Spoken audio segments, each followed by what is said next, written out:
ఆలోచన వచ్చింది. ఆ ఆలోచన ఏంటంటే ఒక పౌరుడిగా, ఒక కర్తవ్యబద్ధమైన పౌరుడిగా నేను నా యొక్క సేవల్ని ఇంకొంచెం మెరుగుపరచాలని ప్రబోధ అనే టైటిల్ తోటి ఒక ప్రబోధ అనే సంస్థని ఏర్పరచుకోవడం జరిగింది. ఈ సంస్థ ద్వారా పుస్తకాలు రాసి యూత్ కి దగ్గర అయ్యే విధాలుగా అన్ని విధాలుగా ప్రబోధ సంస్థ అనేది ముందుందనేసి దానికోసం ఒక సంస్థను స్థాపించి ముందుకు రావాలనేసి నేను వచ్చాను. నేను సాంస్కృతిక కార్యక్రమాలు చేయాలి కానీ సాంఘిక కార్యక్రమాలు చేయాలని కానీ నాకు ఎవరు ఇన్స్పిరేషన్ లేరండి.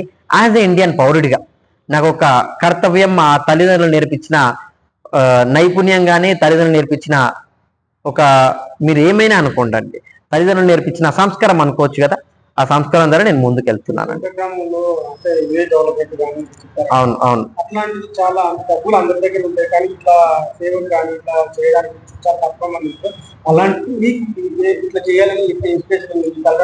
ఇప్పుడు దాదాపుగా 138 గ్రామాలు దత్తత తీసుకున్నాం ప్రబోధ సంస్థ. ఆ 138 గ్రామాలు కానీ ఇప్పుడు దేవునిపల్లి అనేది 139వ గ్రామం.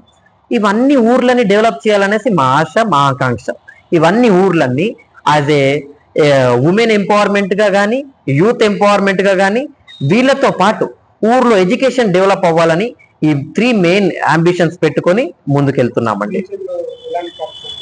ఫ్యూచర్ లో ఇంకా 139 గ్రామాలు తీసుకున్నాం కదా, ఆ గ్రామాలన్నీ డెవలప్ అయిన తర్వాత నేను తర్వాత సిటీస్ గురించి మాట్లాడతాం.